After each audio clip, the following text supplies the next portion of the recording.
kurt problemi varmış sürüde. Kangalları başa çıkamıyorlar. Çok kayıp veriyorlarmış. İşte benim gene böyle videolarımı görmüşler televizyonda Bombaları falan. patlatıyorsun yine abi. Aynen, Kangalları geldiler. varmış, kayıp veriyorlarmış, Tibet Masifini aldılar, sorun Ama çözdüler. hakikaten öyleymiş. Gidip çekeceğim. Tibet'te acı hissi de yok. O yüzden bir Tibet bir şeye saldırdığı zaman hani kolu koptu, bacağı koptu, kulağı koptu, yarısı koptu, geri dönmez. Yani dövüşmekte saldırıdan geri çekilmez. Zaten o yüzden tarihte savaş köpeği olarak bunu kullandılar. Cengiz Han acımasız bir savaşçıydı, acımasız bir hükümdardı. Hiçbir zaman acıması yoktu. Zaten dünyayı acımasızlığıyla fethetti. Ne yaptı acaba, Tibet Masiflerine düşmanlarını mı yedirtiyordu, ısıtıyordu? Şöyle Acaba nasıl bir zaten- fantezi varmış Cengiz Han'da da? Tibet Bilinen tarihi ne kadar Tibet Masifinin? 58 bin yıl. 58 Bin bin yıl. yıl.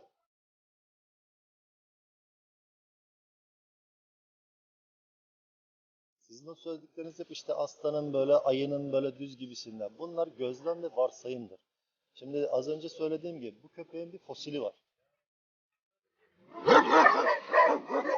Herkes Maalesef. için Tibet Masifinde en bilindik bilgiler ne? Dünyanın en pahalı köpek ırklarından birisi olmalı. Bir, izleyenler bunun sebebini öğrenmeli. Neden Tibet Masifi bu kadar pahalı? Onu bu kadar özel kılan şey ne?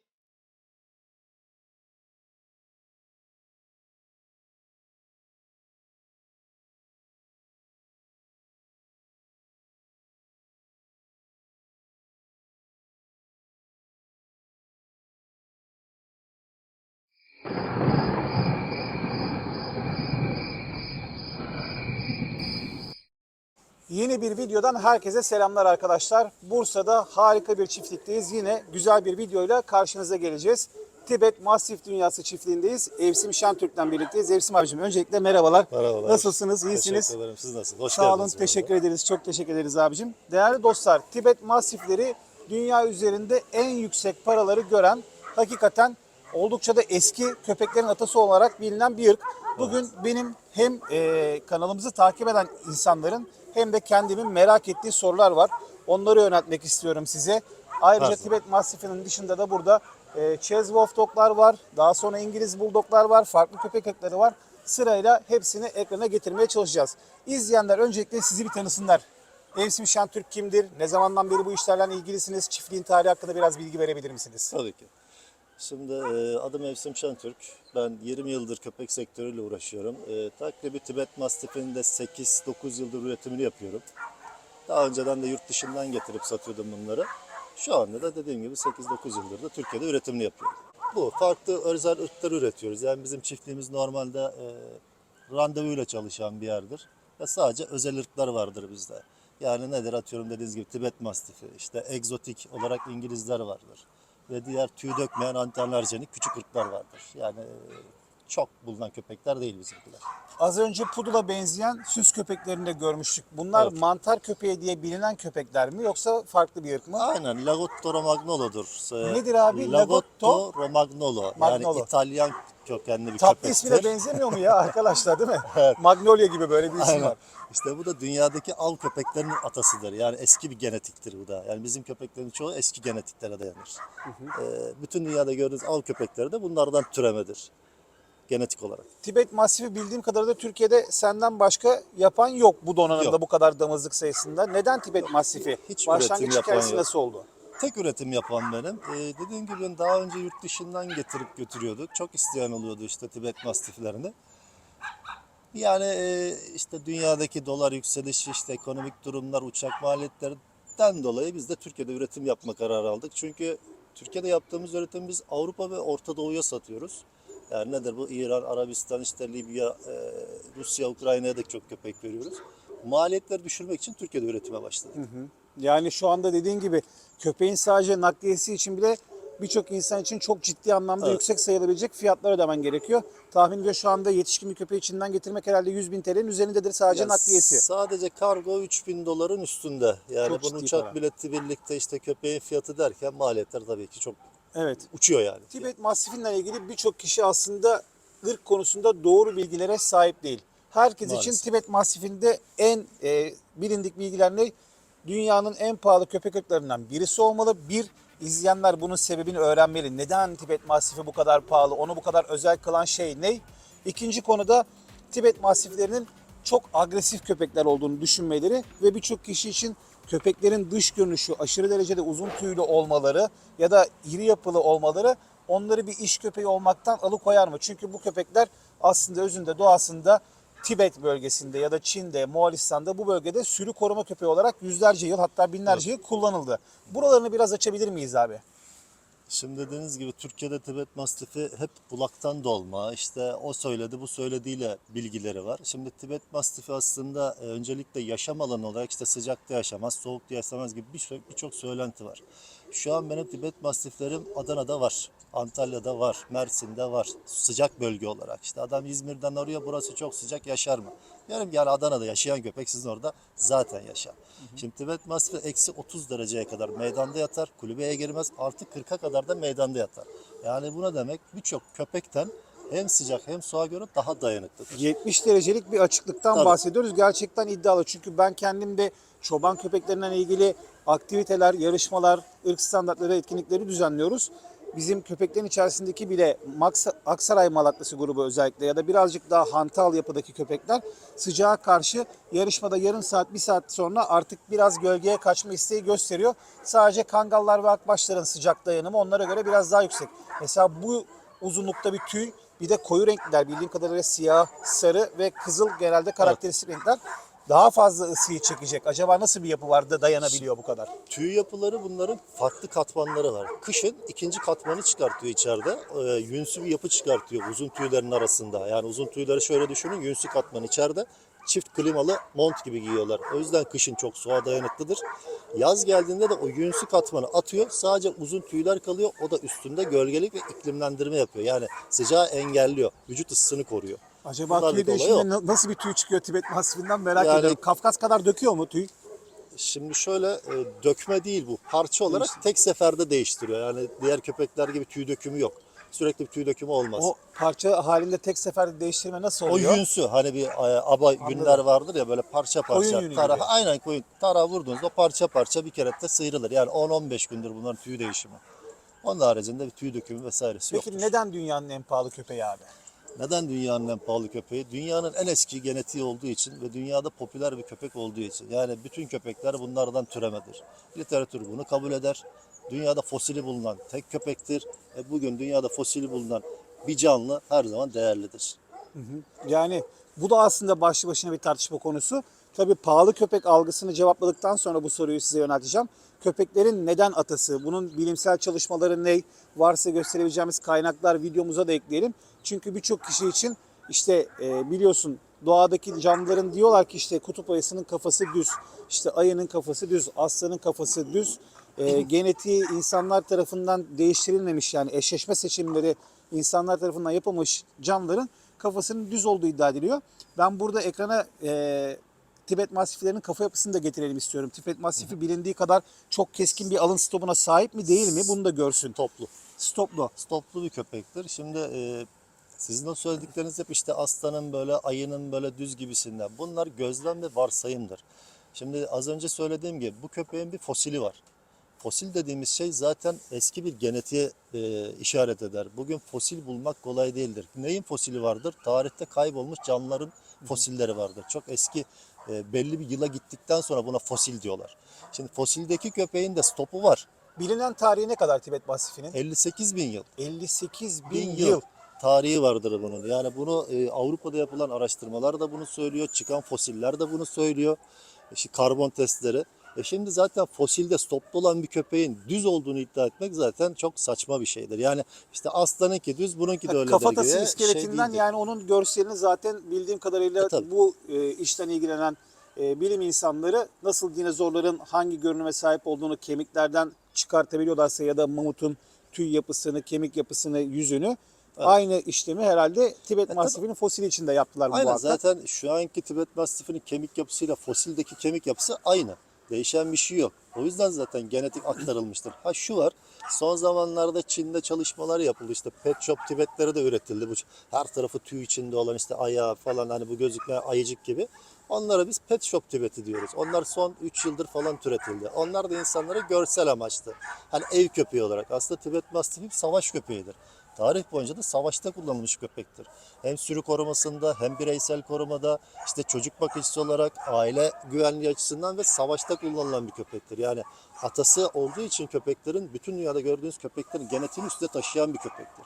O yüzden ne şekilde bir yaşam ortamına koyarsanız bunu, o şekilde adapte oluyor. Mesela benim köpeğim var İstanbul'da, çift köpekler var. Bu agresif dedikleri köpek şu an Ortaköy'de geziyor. En son şeydeydi, AVM'nin içinde yürüyen merdivenlerde sahibiyle tasmasız geziyordu. Yani bu da benim yavrum. Mesela şu an çobanda olan köpeğim de var. Kurtların musallat olduğu çiftliklere verdiğim köpekler de var. Mesela orada kurt sorununu bitirdiler. Bunlar da bölgesel koruma ve güvenlik için kullanılan köpekler. Çok yani, iyi. Nerede kullanırsanız Tibet Mastifi o şekilde çalışmaya devam eder, adapte olur. Evin içinde mesela Nişantaşı'nda ikinci katta dairede bakılan köpeğim var. Mesela bu ev köpeği artık. Şu an köpek 1 yaşında ve süs köpeği olarak takılıyor. Süs köpeği olarak geçmesi bunun hani sahibine saldırı olduğu an korunmayacağı anlamına gelmiyor. Sahibine saldırdığın zaman da otomatik korumaya geçiyor. Ama onun haricinde tamamen bir süs köpeği gibi geziyor. Evet, ben mesela daha önce Moğolistan'a gitmiştim. Moğolistan'da Ulanbator'un bir çevre köyüydü, artık tam olarak hatırlamıyorum. Biz oraya Türkmenistan alabay almak için gitmiştik. Çok güzel bir örneği vardı. Tesadüfen de o bölgedeki koyun sürüsünde çalışan Tibet Mastifleri gördüm. Tibet Mastifleri burada gördüğüme göre biraz daha tüy yapıları kısa ve daha sert. Aynı zamanda bacaklarında aşırı derecede uzun tüy yoktu. Kemikler daha ince. Çok da sertlerdi. Yani arabaya doğru gelip bir hamle yaptılar. Keşke o dönem bir YouTube kanalı açmış olsaydım da bunları çekseydim, ama bildiğim kadarıyla internette de working line, yani çalışabilen Tibet Mastiflerinden ilgili birkaç video var. Ben hem senin yorumunu hem de izleyenlerin yorumunu istiyorum buraya. Yorumlarını alsınlar. Yani şu anda günümüz Tibet Mastifleri ya da senin burada kullandığın Tibet Mastifleri iş köpeği de olabilir mi? Tabii şimdi şöyle, Çin'de bunlar köken olarak aynı ama bizimkiler Lion diye geçer. Yani aslan Tibet Mastifi diye. Benim buraya getirdik ve ürettiğim damızlıklar tapınaklardan alınma. Çin'de tapınak önemlidir ve Lionlar Çinliler için önemli köpeklerdir. Burada alt köylerde çalışan, sürüye giden köpekleri de tapınakçılar vermemiştir Lionları. Onlar da tüylerini kısaltarak sürüde kullanmışlardır ki arazide işte tüyler yapışmasın, pıtraklar toplanmasın diye her doğan yavrunun en kısa tüylüsünü ayırmıştır Çin'deki sürü sahipleri. Ama aslında geçerli olan budur. Hem savaşta hem sürüde kullanılabilen köpek bu. Bunun tüyünü kısaltabilirsiniz istiyorsanız ama hani Lion asıl saf genetik olan, işte tapınakçıların kullandığı ve savaşlarda kullanılan köpek bu. Şimdi sizin Moğol dediğiniz şey şöyledir. Bizim Çin'dekiler saf olur. Bunun Moğol'a geçtiği zaman sizin dediğiniz gibi kemik yapısı biraz incelir, tüy yapısı biraz kısalır. Oradan Avrupa'ya geçtiğinde kemik yapısı biraz daha incelir, tüy yapısı daha da kısalır. Evet. Boy da kısalır. Mesela Avrupa'da bulunan Tibet Mastifleri 30-35 kilodur.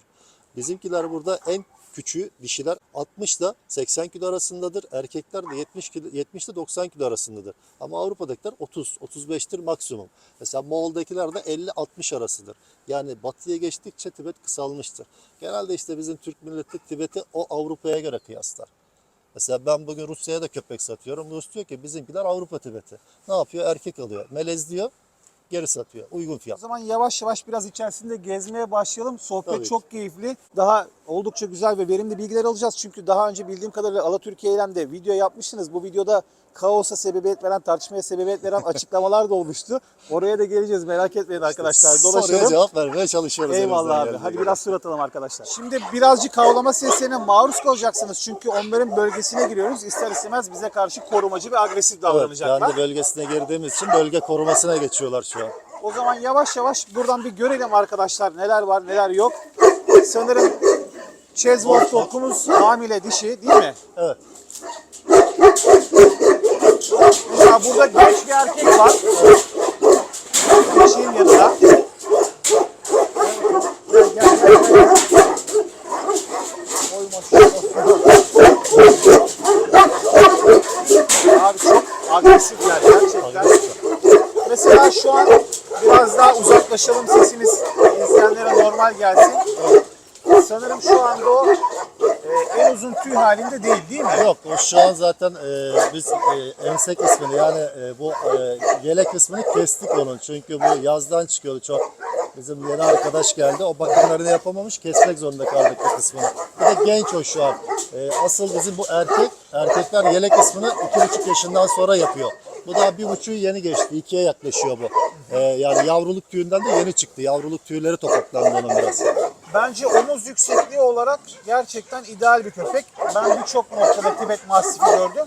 Yeterli omuz yüksekliğine ve yeterli sala sahip bir köpek. Yani tüy kabası iriliğin dışında kendisi de iri bir erkek. Tabii o şu an Yaşa. tüyleri kısa olarak yani bu tüyyle birlikte Chicago daha da yüksek gözükecek. 20 santim daha binecek Tabii en yani aşağı. üstüne bir 15 santim atacak. Evet. Burada da sanırım siyah bir dişi var değil mi? Mesela bunun tüyleri ona göre daha uzun. Gel kızım. Bu farklı mesela. O Avrupa tibeti bizim. Evet. Biraz daha küçük yapılı olanlardan Küçük biri. yapılı olanlar. Bir tane Avrupa tibeti dişi, bir tane de erkek bende bulunuyor. Bu erkek bir dişi mi? Bunlar dişi. Dişi. Maşallah. Çok sertler ya. Çok Saf. agresifler. Şunlar saf.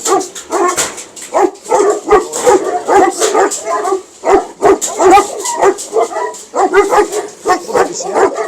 Abi çok hakikaten agresyonları çok yüksek. Adamım sen sakine benziyorsun. Merhaba. Başım zannettim. Kalksın diye yaptım. Gel merhaba gel. Tamam gel. Gel. Gel. Gel. Aferin. Tamam. Aslan gibi hakikaten Lyon tavrını hak ediyorlar. Sakinler. Yereden dolayı. Sistem yalnız çok hoşuma gitti. Gel bakalım gel. Burada siyah ve kızıl renklerini görüyoruz değil mi şu anda? Tamam. Gel bakalım gel. Gel. Oy. Anam sen nesin böyle? Ya bu ne?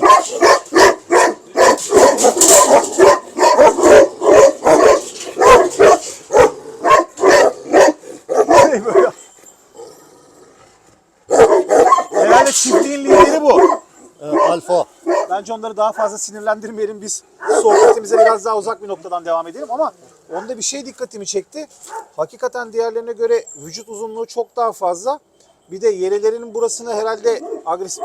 Abi çok net bakıyor, bakar mısın şu anki yüz tepkisine bak. Zaten şu an saldırı için Biraz kilitleniyor. yaklaş bakalım da seni bir alsın.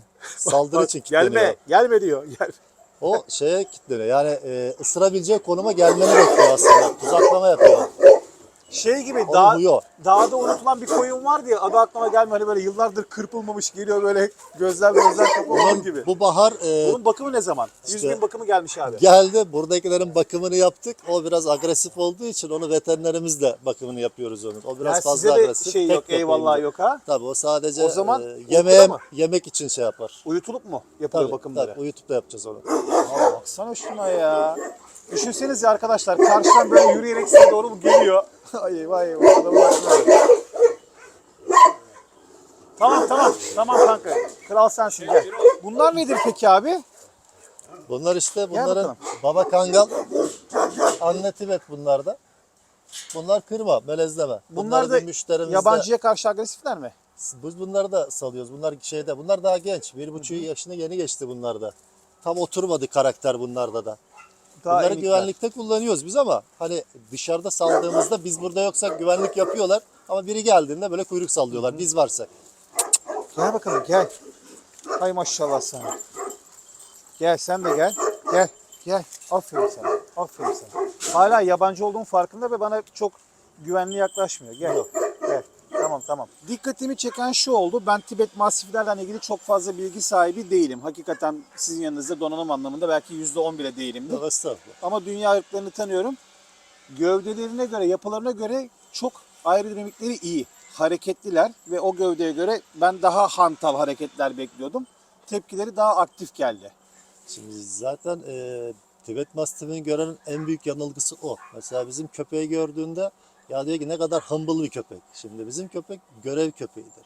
Normalde sahibine, bölgesine herhangi bir şey tehdit yoksa bildiğiniz postu sermiş yatar. Yani çok böyle ağır kanlı gibi durur. Ama atak konumuna geçtiğinde dünyanın en seri köpeklerinden biridir. Zaten fark ettiyseniz bacak yapısı bizde kısadır. Arka bacakları biraz daha uzundur.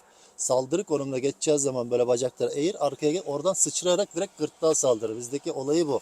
Yani bacağını tutayım, ayağını tutayım diye uğraşmaz. Saldırı konumu yani sıçradığında yetişebileceği mesafeye sizi çeker. Onu bekler ve saldırdığında da çok atiktir. Yani göz açıp kapayınca sizi altına alır. Seri bir köpektir aslında. Yani keşke akşamları güvenlikte görseniz. Yani buradan herhangi bir çakal veya bir şey geldiğinde o Koku tepkileri de var diyorsun. tabii o koşuda ve saldırıdaki hızını hani görenler zaten şey diyor ki yani bu köpekte bu hız. Zaten geceye gerek yok. Adamlar gündüz de çok sertler. Muhakkak ki gece daha yırtıcı tepki veriyorlardır. Mesela tilkilerin kokusunu alıyordur. Bölgede bilmiyorum, çakal da vardır burada. Çakal var Kurdun bizim olup burada. olmadığını zannetmiyorum, bu kadar Çakal yakına geliyor gelmezdi. burada. O zaman kokuya karşı mı tepki veriyorlar sence, görüntüye mi peki? Her ikisine de. Kendi Koku- bölgesini koruyor sadece. Bölgesinin dışında tepki vermiyor. Şimdi Tibet Mastiff'in dünyadaki öbür bir adı da gece bekçisidir. Mesela gece uyumaz bunlar. Diğer köpekler gibi değiller. Ben şunu merak ediyorum. Mesela Kangal'la ikisini kıyaslayalım. Birinci videoda bu konuda eleştirilere maruz kalmıştım. Ben de Evet. bir Kangal sever olarak, bir Kangal yetiştirici adayı olarak ülkemizdeki de milli ve yerli değerlerin hepsini çekmeye çalışıyorum. Ama mümkün olunca dünya ırklarına da yer vermeye çalışıyoruz. Çünkü niye? Her köpekle ilgili bilgi sahibi olmamız gerekir. Tabii. İşin fanatizminden yana değilim. Tabii milli duygularım bana Kangal fanatikliği yaptırıyor, orası Şimdi ayrı da. Bizim de öyle. Ben de burada yaşıyorum. Ben de bir Türk'üm. Ben de istiyorum ki Kangal dünyada en iyi köpek olsun. İşte bütün dünyada tanınsın. Ben de göğsümü gereyim. Türk müsün? Türk'üm. Ha sizin Kangal'ınız var desinler. Ama bunu diyemiyorlar çünkü Diyorlar ya. Ben gittim Şimdi, yurt dışına vallahi e, diyorlar. meraklısı bunu diyor. Ama Aha. çoğu kişi bunu çok bilgilendirmiyor. Yani bana sordukları soru şu. Bana Kangal'ın tarifini yap diyor. Yapamıyorum. Yani bir ölçüsünü ver diyor. Veremiyorum. Çünkü Avrupa her şeyi ölçülendirmiş. Maalesef Türk çoban köpekleri üst kimliği eşittir Kangal gibi algılanıyor. Ve Evet. 1960'larda, 1970'lerde Amerika'dan ve İngiltere'den ülkemize gelip buradan bazı çoban köpeklerini götüren aileler var. Yani bunlardan bir tanesi David Nelson Amerika'ya getiriyor. Diğer İngiliz çiftin adını hatırlayamadım. Onlar da köpekler götürüyorlar. Ve dünya üzerinde Kangal'ın tanımı ilk önce Anatolian Shepherd Dog ve Karabaş kelimeleriyle ortaya çıkıyor. Mesela ben de kendi bilgilerimi size aktarmış olayım. Evet. Bu bölgedeki köpeklerin kurtçulluk anlamında, yani sürü korumadaki başarılar anlamında ya da dış görünümlerin anlamında doğru örneklerin gittiğini düşünmüyorum. Ülkemizde bile bu kaos zaten şu anda had safhada, taşlar sallandıkça yerine oturmaya çalışıyor. Kangal çoban köpeğinin sürü koruması konusunda çok üst düzey meziyetleri var. İz takibi yapabilen, koku takibi yapabilen ve korkusuzca kurda karşı cesaret gösteren, bunu kilometreler boyunca da, yani örnek veriyorum, onu mesela merak ediyorum. Keşke Tibet masiflerini sürüde besleyenlerden bu bilgileri alsak ya da varsa sizden Var. birazdan alacağım. Mesela Kangal çoban köpeği bir vahşi hayvanın kokusuna girdiğinde ya da kurdun kokusuna girdiğinde kilometrelerce onu o bölgeden çıkartmak adına, mümkünse de karşılaştığında direkt çökmek adına hamle yapabiliyor. Mesela yıllardan beri köpek besliyorsunuz. Bir köpeğin korkarak gittiği ya da tedirgin olarak benim bölgemden çık diye gitmesi ve kararlılıkla gitmesi arasında fark var. Mesela masifler, Tibet masifleri bölge koruması yapıyor dediniz ya, acaba doğada örnek veriyorum taze bir kurt izinin peşinden kilometrelerce gidiyorlar mı? Hiç bilginiz var mı? Şimdi öyle gitmiyorlar. Niye gitmiyor? Tibet Mastiff zeka seviyesi yüksek bir köpektir. Eğer bölgesini koruyorsa, özellikle dişili erkekli sürüyse öncelikle erkek bölgede hakim bölgeye yatar. Dişiler aslan sürüsü mantığındadır. Dişiler hareket ederler, dolaşırlar. Erkek hakim bölgededir. Herhangi bir tehdit olduğunda, geldiğinde köpek yakalayabileceği konumdaysa saldırır, öldürebileceği konumdaysa öldürür, bırakır. Belli bir mesafe gittikten sonra bazı köpekler geride kalır, bölgeyi terk etmez, alan koruması devam eder. Gidecek olan köpek belli bir mesafeye gider, baktı ki yakalayamayacak, geri döner. Peşinde eforunu sarf etmez. Geri döner, tekrar sürü korumasına, oradaki sürü hareketine katılır. Her sürüdeki bir görevi vardır bunun. Dediğim gibi hep birlikte sürüyü terk edip mesela kurtlar avlanırken bir tane şey gönderirler. Öncü. Önce gönderir, köpekleri geri çeker, arkada sürü gelir, avlanır gider. Tibetler buna izin vermiyor. Tibet dediğim gibi bölgeye girecek olana zeka seviyesi yüksek olduğundan dolayı bunu gelir, yakaladı. Yakalamaya da belli bir mesafeden sonra bırakır, görevine döner. Çünkü sürüyü bırakmaz. Evet. Tibetlerin bu avantajı var diğer Kurtlarda köpeklere da göre. şöyle bir şey var. Mesela ben bölgede çekim yapıyorum. Bazen gözlemliyorum. Bazen tecrübe edilmiş olan çobanların bilgisine istinaden bu aktarımı yapıyorum. Kurt it iti bilir diye bir atasözümüz var. Yani Aynen. boşuna söylenmemiş bir atasözü bu. Kurt hangi sürüye giderse gitsin o sürünün başında görev yapan köpeğin gücünü de cesaretini de tartabiliyor. Artık kendi aralarındaki iletişim mekanizması sanırım koku bırakma, idrar yapma. Evet. Çünkü köpekler de çıktığında kendi bölgelerini idrar yaparak işaretliyorlar. Kurtlar da Bölge. gezdiği bölgeyi işaretliyorlar. Bence orada birbirlerine verdikleri bir mesaj var. Çünkü koyununu kaptıran ya da koyununa kurt saldıran sürülerdeki köpeklere bakıyoruz. Muhakkak kurda karşı korku belirten köpekler ya da kurt aşırı derecede aç ve zorda kalacak ki daha cesur bir köpeğe karşı risk alabilsin. Evet. Ve şunu söylüyorlar çobanlar, bazı anaç köpekler var, onlar sürünün içerisinde kalıyorlar, çok uzaklaşmıyorlar. Kangallarda da bu var. Ama bazı köpeklerde de o kadar fazla bir hırs var ki bazen hırsın sonu evet ölüm olabiliyor. Ama karşıdaki kurt sürüsü kalabalık değilse hırslı köpek kurda karşı o kadar net geliyor ki kurt hep arkasını dönüp bakıyor köpeğe. Yani nasıl geliyor diye onu tartıyor. Ona göre bir tempoda geliyor. Çok net bir köpekse, saldırı çok netse kurt oraya bir an önce hızlıca uzaklaşmaya çalışıyor. Yani işte belki farklı olabilir. Keşke Rabbim bir gün imkan verir. Gideriz Tibet dağlarında falan ya da işte Çin'in dağlarında koyun güden çoban dayılarla Ha, bunları inşallah. doğal olarak çekeriz. Şimdi Merak etmiyor değilim yani. Tibet'in şöyle bir olayı da var. Tibet'te kesinlikle korku hissi yok. Aynı zamanda Tibet'te acı hissi de yok. O yüzden bir Tibet bir şeye saldırdığı zaman hani kolu koptu, bacağı koptu, kulağı koptu, yarısı koptu geri dönmez. Yani dövüşmekte saldırıdan geri çekilmez. Zaten o yüzden tarihte savaş köpeği olarak bunu kullandılar. O yüzden mesela çocuklarla çok iyi bakıcıdır. Mesela çocuk gözüne parmağını da soksa, kulağını da koparır tepki vermez. Bu videodan sonra ilk işim Tibet masiflerinin tarihini incelemek olacak. Çünkü gerçekten çok donanımlı bilgi sahibi olmadığım bir konuda iddialı cümleler kuramıyorum ya da tezlerinize karşı antitez üretemiyorum. Yok. İncelemek lazım, bakmak En lazım. basit şey Cengiz Han'ın hayatını inceleyin. Cengiz Han bu köpekleri savaşta niye kullanmıştır? Cengiz Han acımasız bir savaşçıydı. Acımasız bir hükümdardı. Hiçbir zaman acıması yoktu. Zaten dünyayı acımasızlığıyla fethetti. Ne yaptı acaba, Tibet masiflerine düşmanlarını mı yedirtiyordu, ısıtırıyordu? Şöyle Acaba nasıl bir zaten- fantezi varmış Cengiz Yok, Han'da da? Tibet'te acı hissi olmadığı için köpekler de büyük. Yani tarihini okuduğunuz zaman yazar 30 binlik, 40 binlik Tibet Mastif birlikleri vardı. Ordunun en önünde bunları salıyordu. Düşmana zaten köpeklerle bir korku veriyordu. Zaten düşman perişan oluyordu. Arkadan gelen süvariler ve piyadelerle zaten düşmanı böyle yok ediyordu. Cengiz Han hiçbir savaşta yenilmemiştir. Bu nedenle acımasızlığı yüzünden zaten o gelirken karşıdaki titriyordu düşman. Evet. Çünkü neyle geleceği belli değil. Yani- Köpekleri bu yüzden kullanmıştır. O yüzden savaş alanında Tibet geri dönmez. Yani Merakını ya ölür cezbetti. ya öldürür. Gerçekten Çözümü Tibet budur. Masifi merakımı cezbetti. Çünkü bir, Çin'de mesela astronomik rakamlar ödendi bu köpeklere. Evet. Bence bu birazcık şeyle de alakalı. Evet, bunun reel bir piyasa değeri muhakkak vardır. Ama astronomik rakam ödenen köpeğin de hikayesini biraz anlatabilir miyiz? Neden böyle bir bedel ödendi? O soruyu biz videonun başında unuttuk cevap. Ne olmuş değil mi? Yani giren Tabii, kişinin de şimdi- kendi popülaritesini arttırmak adına da yaptığı bir Tabii şey olabilir şimdi mi? yani bu var bir kısımda. Diğer kısımdaki fiyatlar işte milyon dolarların çıkması. Çin'deki üreticilerin belli işte 3 yıl 5 yılda bir köpek işte çıkarttığı belli şeydekiler.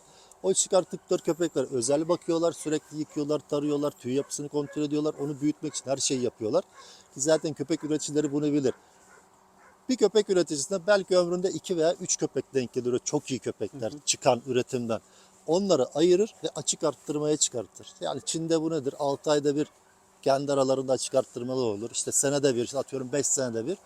Burada da belli kişiler, merak olanlar işte O üst belli düzey kişiler çalışan. 3-5 milyar dolarcık diyen kişiler mi? Oğlum Yani 3-5 işte milyar dolar getirin aynen diyen. o Verir 2 milyon iş da yani. sahipleri. Köpeğe sıkıntı Ha, yok. bunlar fabrika sahipleri, iş sahipleri. Çin'de çok zengin insan. Hani milyar dolarları olanlar, işte trilyon dolarları. Onlar buraya geliyor, işte köpeği de seviyor, açık arttırma. Birbirleriyle yarışıyorlar aynı zamanda bunlar. O yüzden orada fiyatlar yükseliyor Peki açık arttırmaya girdiklerinde. gerçek piyasası. Bugün sizden birisi Tibet Masifi almayı talep etse ödemesi gereken ücret nedir? Ben fiyatları çok dip tutuyorum. Yani çünkü dünya bir krizden geçiyor. Ben dediğim gibi Orta Doğu ve Avrupa'ya satış yapıyorum.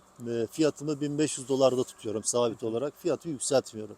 Ha, bunu Çin'den almaya kalktığınızda fiyatlar gene 2000 ile 10 bin dolar arasında şu an Çin'deki çiftlik fiyatları ama uçak ve kargo maliyetleri çok yüksek. O yüzden ben Türkiye'dekini çok makul O zaman tutmaya çalışıyorum. meraklılar için gerçekten bu mükemmel bir hizmet. Aynen. Çünkü köpeğin nakliyesine daha fazla para ödemek zorunda yurt dışından Evet. getirirse. Burada halihazırda gelip sizi de ziyaret edip damızlıklarınızı görebiliyorlar. Tabii Ve hepsini önemli bir şey görebiliyorlar. söylediler kendileri. Yılda sadece bir kez yavru alıyorlar. Damızlıklarını dinlendiriyorlar. Bir kızan muhakkak köpek boş geçiyor. Sadece bir kez yavru alınıyor. Bu Değil, gerçekten yok, öyle mi? aslında değil. Nasıl? Aslında Tibet Mastifi saf bir genetik olduğu için kendisi doğadaki hayvan gibi dönemine geliyor. Nasıl dönemine geliyor? Mesela bizim Eylül-Ekim gibi dönemine gelir. Kasım'da eşlemeler başlar. Doğadaki hayvanlar kışın hamileliğini geçirir. Baharda yavrusunu çıkartır. Tibet Mastifi de aynı Yılda bir kez mi Genetiktedir. kızan Tabii. oluyor? Kendisi İlginç, bu bilgiyi genetik bilmiyordum olarak mesela. senede bir dönemine gelir ve bu kışındır hamileliğini geçirir ve baharda yavrusunu çıkartır.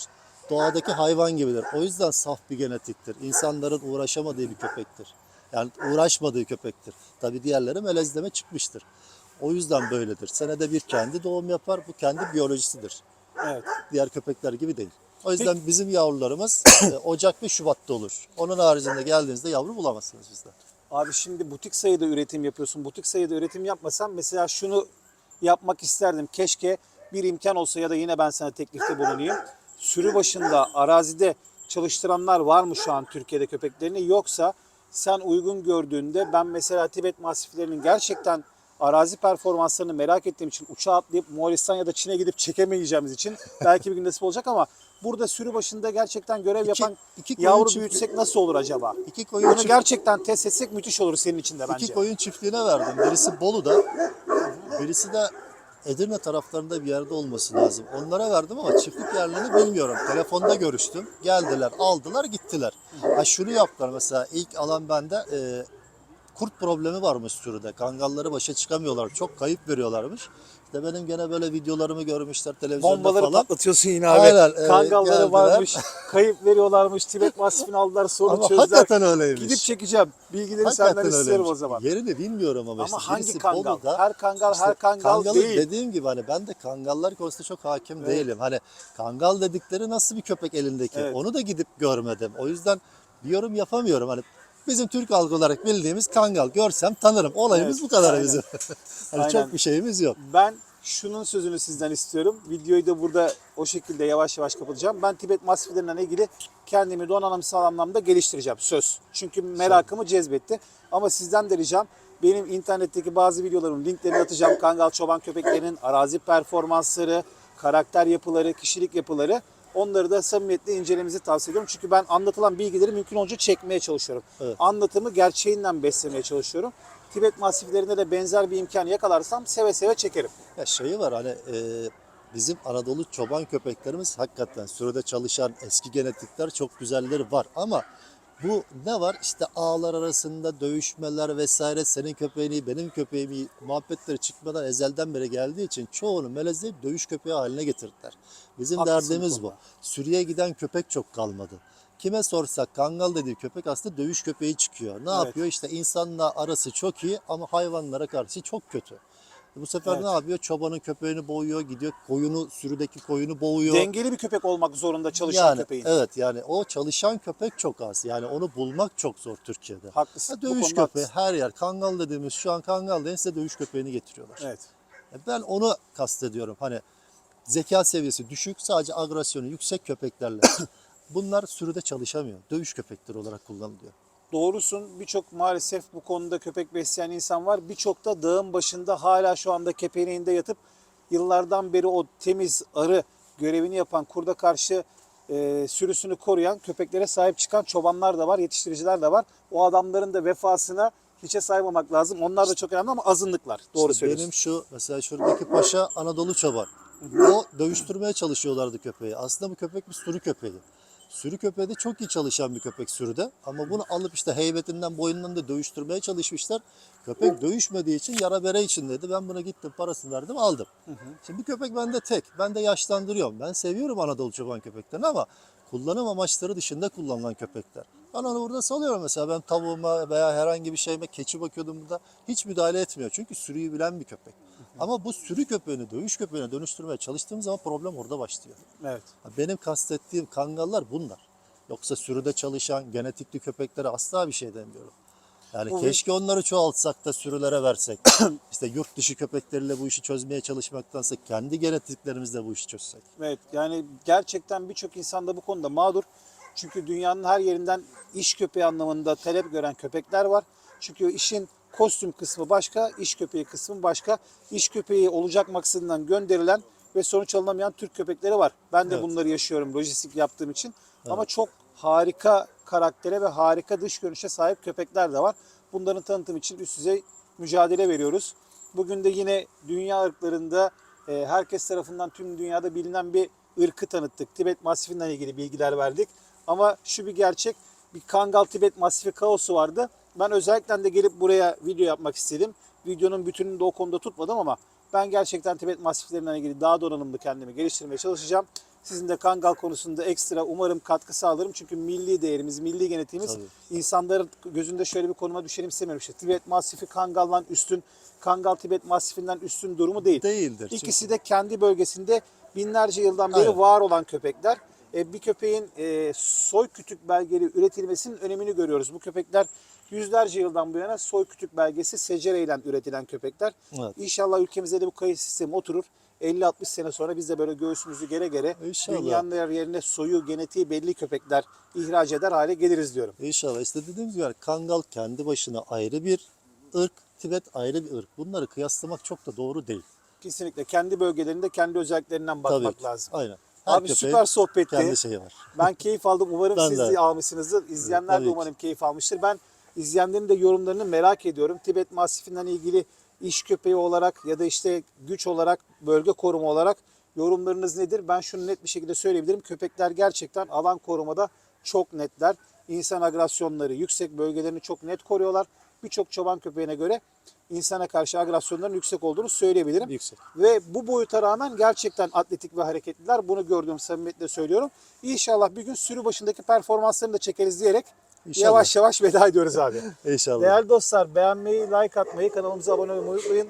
İzlediğiniz için teşekkürler. Ben sizin sosyal medya bilgilerinizi de buraya ekleyeceğim. Ziyarete açık bir çiftlik galiba. O Evet. zaman gelmek isteyen herkesi bekliyoruz. Her zaman Tekrardan bekleriz. teşekkür ediyorum abi Ben bize teşekkür çekim ederim imkanı her verdiğiniz şey için. için. Ayağınıza sağlık. Allah'a emanet. Sağ olun. Görüşmek üzere. Görüşmek üzere.